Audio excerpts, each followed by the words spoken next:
practice of the day. You will hear a tour guide introducing a museum to a group of tourists. First, you have some time to look at questions 1 to 7.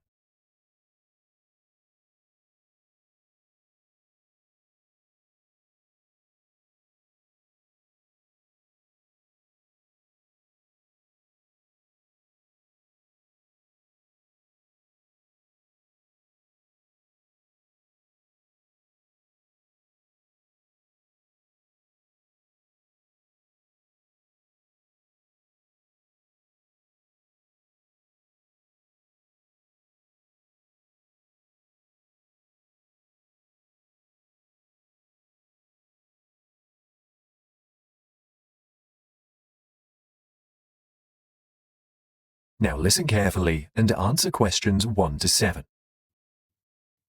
Good afternoon. Welcome to Barton Museum. I am Carly and I am your tour guide. I would be taking you through all the places of interest in this museum before we actually set out to go. The first building we stop at is the Barton House, which was built by the man himself, Barton. When he first came to this area, it was largely uninhabited, and as a matter of fact, this place was a vast expanse of land where an abandoned farm was situated. After he bought it, he began building, and in about 3 years, the basic structure was complete, although he never really stopped building. As a man who loved the arts, Barton spent a good fortune on them. He had several paintings from all over the world, and his gallery is still considered one of the best in town.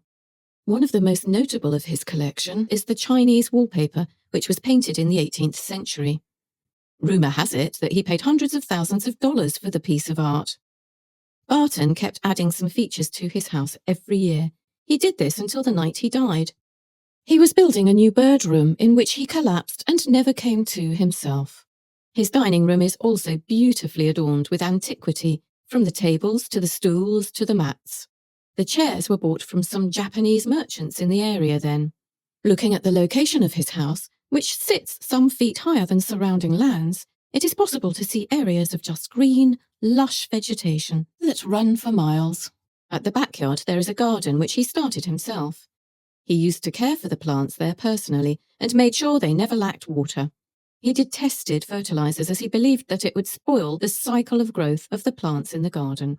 He had some trees in the garden. They are not ordinary trees, but some rare ones, and they have been alive for decades now. Under one of those trees was his favourite spot, and history tells us that he used to sing and pray under the tree. Recently, the government brought in some flamingos here, as the environment supports their growth and development well. They are believed to make the scenery livelier and more beautiful. Although there are many exotic animals in the garden, swans are still the most popular animal here. They seem to be everywhere, and it was said that Barton thought that they were a gift from the heaven.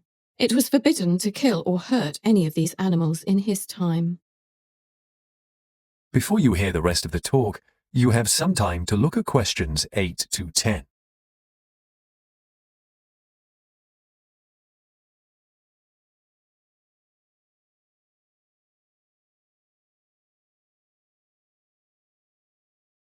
Now listen and answer questions 8 to 10. Now let's take a look at other interesting places this site has to offer. Away from the backyard there is a gallery just at the right side of the road, a few feet from the entrance, and there is usually a history exhibition every week. Halfway down the path, to the east of the toilet, we have the woodland, and the area is just beautiful. Barton decided to have it just because he loved the view. If you keep walking down the path in front of you to the west of the site, you will see a large gift shop beside the toilet. It has a large collection of handicrafts. These handicrafts are not actually made by Barton himself, but are imitations of his artistic works. As you have heard enough about this man, we would now proceed to see these things for ourselves. And I'm very sure that you... That is the end of today's practice.